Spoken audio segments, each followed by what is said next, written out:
This is Robert with Pioneer Smokehouses, and today we're going to do some chicken thighs on my Char-Griller E1224 Smokin Pro. Now, I just did a biscuit test, so I know where the hot spots are and where the cold spots are. I had to add a little bit more fuel, so I'm waiting for it to come back up to full temperature, but we're running and smoking at 225, and while I want to bring it up to 275 or above for chicken, I'm going to go ahead and start it anyway. First, I'm going to show you a picture here. Now, what I did today was I went ahead and just put two types of Cajun rub. I find that the one is a little salty and the other one is a sodium-free. I'm not really pushing these two brands, but the one is the Frontier. And I find that the Frontier is a really good seasoning, but it's really mild. So I mix the two, and then I get the sodium and a little bit of kick from the other one, and it turns out to be a great balance. Now, if you see in the picture, the bottom two thighs are smaller and have no skin. Those are going to be for my wife. And the top three are going to be for me, and they have skin on them, and they have a lot heavier coating of the spice mix, especially of the second one. I'm going to go ahead and open this. Now, I've got the grill mat in here already where we're going to cook at. I'm going to go ahead and I'm going to set these in there.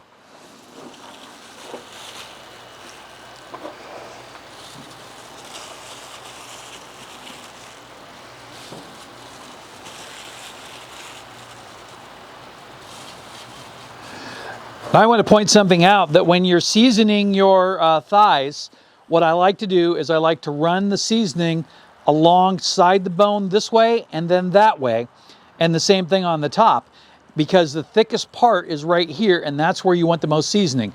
A little bit less on the middle, and it's not as important that you cover it really heavily by the bone. When you're eating it and taking bites from it, that's where you really want to cover.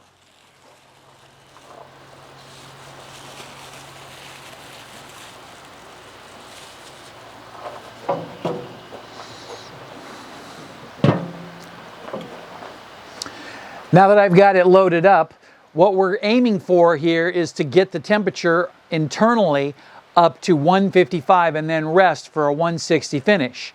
But here's the thing, is that because I don't want to cook this for like 4 hours in here, I'll probably usually aim for about 2 hours in the 300 range. But what we're going to do here is we're going to smoke it at whatever temperature we can get it up to without loading a bunch of extra fuel in it. And then we're going to grill it off in the propane grill just to finish it and give it a nice little char. I don't want to serve it with soft skin. For myself, I like a little crisp on there. So I'll probably hit mine pretty hard on the grill for maybe 2 minutes on each side. But let's go ahead and let this run. I'm going to go ahead and open up the grill here.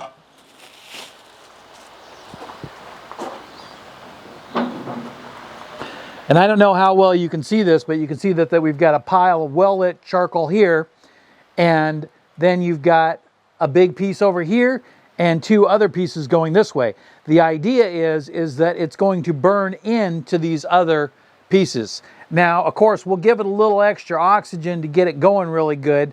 I'll use a yard blower, but I recommend that you use a hair dryer on low, unless you have some kind of a small fan like a desk fan, especially if it's all metal. Close that down to keep ashes from going everywhere.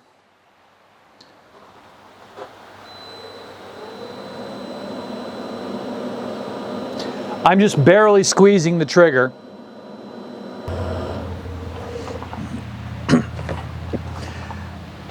Typically, I keep the vents open all of the way, and of course, that includes the chimney vent. The way I control the temperature mostly is by how much fuel I load. If you're having problems, like if you're doing a really long smoke, you might run a small grill, like this one in the background here, on the side, and just keep a few pieces of wood in there or something really heavy, and then throw in some smaller pieces from time to time to get them lit up, and then add them to your smoker pre-lit. This prevents you from having temperature spikes from going up and down a lot. If you put small pieces that are already lit, 1 or 2 at a time in there, then you'll get your temperature arc really fast. Now, another thing that you can do to speed up your burning is pull the tray out just a little bit. Now I have the grill grates in there at a V, so I can only pull it out just to crack it open a little bit. But what this will do is it'll allow a lot more oxygen into the container, letting it burn a lot faster. We want to keep the top of the container sealed tight as we can, but near the bottom, it doesn't really matter. That oxygen coming into the bottom is just going to increase the burning and increase your actual temperature. So we're going to go ahead and let that run for a minute and see what kind of temperature we're going to get. We're just under 225 right now, and we're hoping to bring it all the way up to 300 if we can. So we'll take a break. For me, that'll be about 10 minutes. For you, that'll be 1 second. So we've been holding about 250, and we're trying to get it just a little higher than that. But I'm going to go ahead and pop in here and take a look. And it looks really nice, and there's some nice smoke in here. It's really clear and clean. But I want to get it a little bit heavier in the smoke. So what I'm going to do is I'm going to take a big chunk here. One there and one there. And I'm going to put this first chunk of pecan in there. And then when it starts to slow down smoking, I'll throw the second chunk in there. As it's lighting, it's going to smoke pretty good. And then once it gets lit, it'll start to reduce the amount of smoke that it puts out.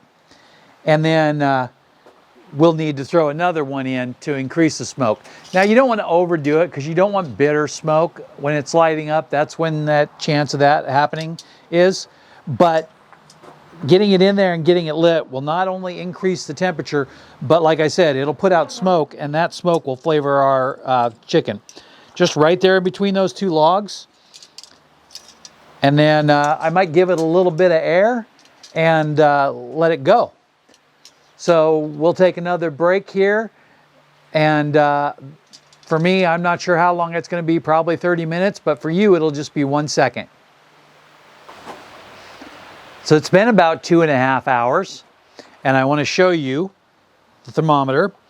I dropped one of the probes down on the grill mat, which is this one, which is showing 225, and the other probe I put in the largest piece of chicken in the thickest spot, and it's currently showing 154. At that temperature, we're going to need to bring it up just a little more, maybe 157, because at such a low temperature, the carryover cooking won't be as much. At 300 degrees, you could pull this at 155, and the carryover temperature would bring it all the way up to 160 internal. And we need 160 for a few seconds to be safe to eat. Now, I'm sure over a long period of time versus temperature, you probably will have killed all the bacteria, but we don't like to take any chances with chicken. So we're going to let this go ahead and roll out just a little bit longer, and then I'll transfer it to the grill. Now that is the thickest piece, so all of those other pieces are going to be done. And thighs are very good about retaining moisture, going a little over temperature. It's not like breast meat. You go over breast meat and you get dry meat really fast. So we can let it go just a little bit longer. When I get up to 156 on this thigh, I'm going to preheat the propane grill. I'll take it over there and char it up, and then I'll bring it back here and show you what it looks like. So I went ahead and grilled both sides of the chicken off, and then I'll go ahead and show that to you now that we're all done. And I ripped up the skin just a little bit there, but this one actually, let's take a closer look at that one. I went ahead and grabbed a picture, and here it is. That's these two right here. And this is the medium-sized one here of mine, and the larger one for my wife with the skinless. And you can see how nice, get a little char on there, which you don't get with the smoker. And the skin is not crunchy, but it's also not really mushy. And hers looks absolutely perfect. And I'm sure she's going to absolutely love that. Let's go ahead and take this one here and bust that one up. I put the tongs through it and juice came out, and I don't know if you can see that, but there it is. That's what we're going for. Sure, this is going to be a little hot, but what the heck, I can do it. Show you that there.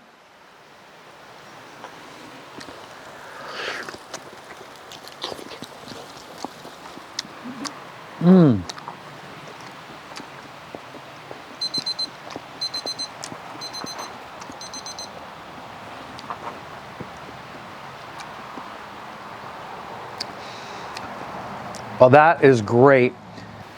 There's a little bit of the skin right here, and that's a nice looking little piece there. Soft, but a little bit of crunch on that skin. It was just perfect. And of course, most of the spice is on the skin on my piece there. I'm going to take another bite.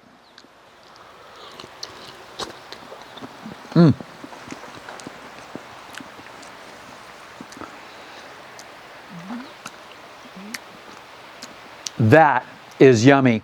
Now, like I said before, I used a little bit of the Frontier Cajun spice, which has hardly any heat to it at all, but it has a great Cajun flavor with a little bit of that sweetness.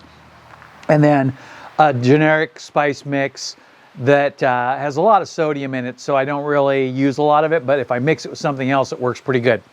So we're gonna get ready for dinner here, and I appreciate you watching. If you saw anything you like in the video, there is affiliate links down below. I will get compensated, but it won't cost you anything. So thanks again for watching, and have a great day.